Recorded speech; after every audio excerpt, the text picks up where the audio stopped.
So now we can be silly with the dog and call him a good lad, good boy, good lad, because he's had his training, you've kept calm, you've done it in a manner that you're using a calming influence but creating drive at the same time, not dismissing, pushing it away, destroying the drive. The drive is so important, and with the drive and desire, the training is easy, but people fear drive and desire.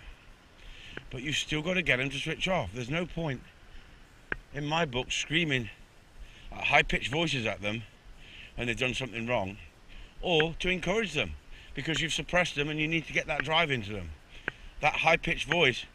But I totally understand. You've got to change your training. If you've got a dog that's got drive because you've allowed that drive to be there, you don't need to use that high-pitched voice.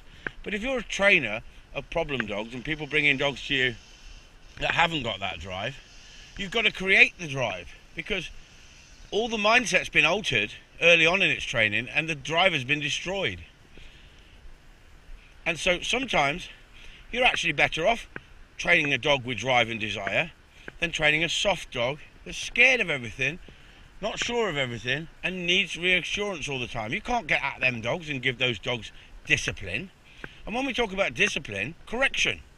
When it goes wrong, pick it up by the scruff, take it back. You can't do that to the modern day dog the way you train it in the modern world. At the end of the day, but you can if you put the drive in because you're not scared of the drive. But what people do, they reverse the psychology of the training because of the fear factor of not holding a dog with lots of drive. There's times to be funny, times to have fun, times to bond with the dog. Not overdo it, but the dog's got to want to be with you. This dog wants to be with me.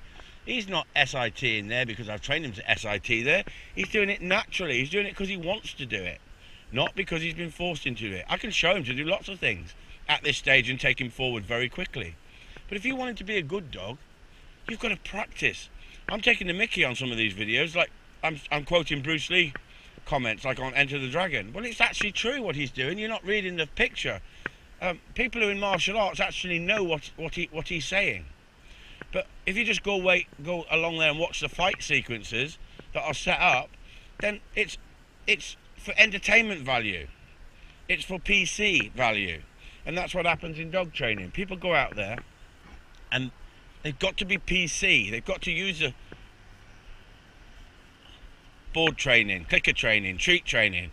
I'm not knocking them. In small doses, all of it works in small doses, but the same as discipline. If you use too much discipline, you've got no chance of training a dog. It will fear you.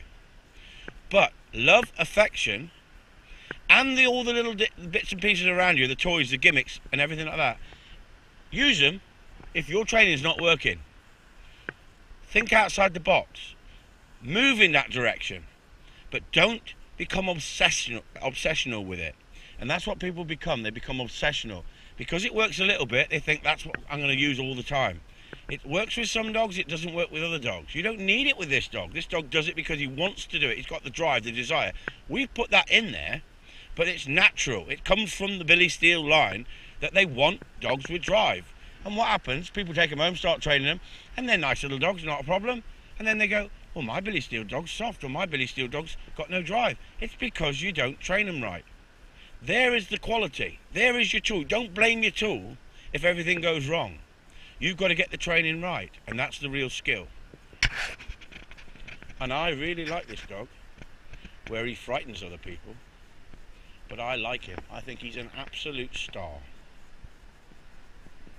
A handful, but a star. But he don't look a handful now, does he? He's a pussycat. Look how sweet he is and how he switches off. And me standing here talking to you, and him having other distractions of my hands moving and everything, and I'm beginning to throw stuff around him and he's not allowed to pick it. He's switching off. I'm teaching him to switch off, but I haven't destroyed the drive. This is the most important thing.